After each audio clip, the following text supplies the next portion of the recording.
Hi, hello everyone. Don Epting here. Thank you guys so much, as always, for watching. I'm really excited about today. Feel free to hit the subscribe button under the video and the bell to receive notification for future videos. So I wanted to get right into what I wanted to discuss, and that's don't let fear of past events hold you hostage, or don't allow fear from things that have happened in your past to hold you hostage now. And hopefully, after watching this video, if you're facing something that is challenging, you won't face it in a way that you're afraid because of something that has happened to you or someone else that's similar to what you're facing now in the past, but you'll face it with confidence in terms of what you desire to see in the future. I know I've had to do this many times in my own life in terms of facing challenging situations, not based on negative past experiences, but based on what I desired going forward. So I have some notes that I've typed up here, and I want to start actually with the scripture, and it says, "Do not call to mind the former things or ponder things of the past. Do not call to mind the former things or ponder things of the past." And that's Isaiah 43:18 in the NASB version. So we can't recall former things or ponder things of the past when we're trying to move forward in our purpose and our destiny. So I have typed up 3 things that you might ponder from the past that might prevent you from moving into your goals, your desires, and your purpose. So number 1, sometimes we think on something we've experienced in the past. So when we're facing a present challenging situation, we may think of something we've experienced in the past. So if we're facing an illness currently, for example, we may think about the illness that we had in the past. Oh, the symptoms are similar. I know that this is the same illness. I know it will be the same outcome. I'll have to go through all of the same things. Or, for instance, if we had a breakup in the past, when we're facing challenges in our relationship, our current relationship, we may assume, oh, this person is going to leave, we're going to break up, and we may even sabotage the current relationship based on seeing similar things from a negative past relationship. And like I said, in our health, it may be similar symptoms you're experiencing to something a challenging health situation that you've experienced before.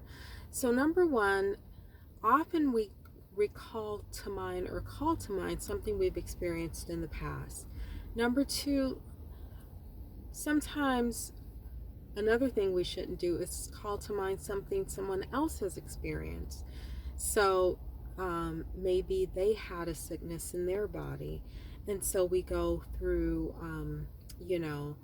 oh, they had these symptoms and now I have these symptoms, so I must have what they have. Or even the death of a loved one, maybe they had certain symptoms and you have similar symptoms today, so you assume, well, maybe this is life-threatening to me. I've actually seen, especially with what's going on in the world right now, a couple of people that I know. One is a young lady whose father passed away a few years back, and she's she's really concerned about what's going on. And in talking to her, a lot of it is based on the death of her father. So with this health crisis that we're experiencing in the world right now, there's a lot of fear there for her based on the death of her father. And I know someone else whose daughter passed away from something else some years back, and this person is in isolation and has been since pretty much everything started because he's afraid. And again, there's a heightened sense of fear because of what happened um, to his daughter. So we have to be careful also, and we have to realize that someone else's experience does not have to be ours, even if we are experiencing similar symptoms to what someone else has experienced in the past. So number two, something someone else has experienced is something that can keep us in bondage. And then number three, things that can keep us in bondage are seeds that have been planted. And that can be as simple as, when we're having symptoms, or in terms along the lines of relationships, we start Googling things. We're having issues and we see that someone else's relationship ended that was going through the similar circumstances that we're experiencing, or we Google our symptoms, our physical symptoms, and we notice, all of these, awful things or illnesses. And those plant seeds. And we can even, you know, something as simple as lying in bed or watching TV and commercials come on.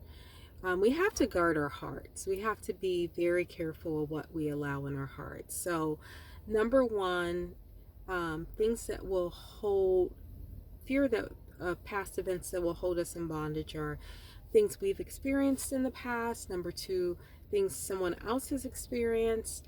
Or number three, seeds that have been planted just in living everyday life. So, in the book of Job, he said, "The thing I feared the most has come upon me. The thing I feared the most has come upon me." So we started with Isaiah 43:18, but the next verse in Isaiah 43:19 reads, "Behold, I will do something new, or a new thing. Now it will spring forth. Will you not be aware of it? I will even make a road in the wilderness, rivers in the desert." So we started with, "Do not call to mind the former things or ponder things of the past." But the very next verse says, "Behold, I will do something new, a new thing. Now it will spring forth. Will you not be aware of it? I will even make a road in the wilderness and rivers in the desert." So we have to be mindful and aware of the new. We can't focus on the past, or else we have a way of repeating the past and past situations. Our awareness, I wrote here, brings everything into fruition. And that's why I highlighted where it says, "Will you not be aware of it? I'm doing something new. Now it will spring forth. Will you not be aware of it?" We have to be aware of our desires, what we desire, more than the challenges from the past. Many experts believe that the external is simply a projection of the internal state of being. So what we see on the inside has a way of manifesting on the outside. So if we're constantly thinking and feeling, past states of, rejection or sickness or whatever the case may be, that may be what we experience on the outside. Just like Job said, "The thing that I feared has come upon me." What he was, meditating on, what he was thinking about, what he was feeling. So I wrote here, we must relate more to our future self and what we desire. We must relate more to our future self and what we desire more than our past self and what we do not desire, in order to see the manifestations we long for in our lives. So let me repeat that one last time. We must relate more to our future self and what we desire more than our past self and what we do not desire, in order to see the good manifestations we long for in our lives. So we have to create from what we desire, more so than fear of the past repeating itself, essentially. So if you're facing a challenging situation, begin to visualize what you desire. Begin to feel as if that desire has already come to pass. Because it is important that we're not living in fear or in bondage, but we're going forward into the good purpose, plan, and destiny for our lives. So hopefully this was encouraging today. Thank you guys always as watching. I appreciate your comments and your insight on these videos. It helps other people that are watching. And thank you so much for sharing these videos as well. Feel free to look below this video to see how you can get involved with some of the things that are going on with this organization in terms of the Passion into Purpose nonprofit course, books, and all other great things, our Facebook group and other good things. So guys, thank you so much for watching. I'll see you next week and have an awesome one.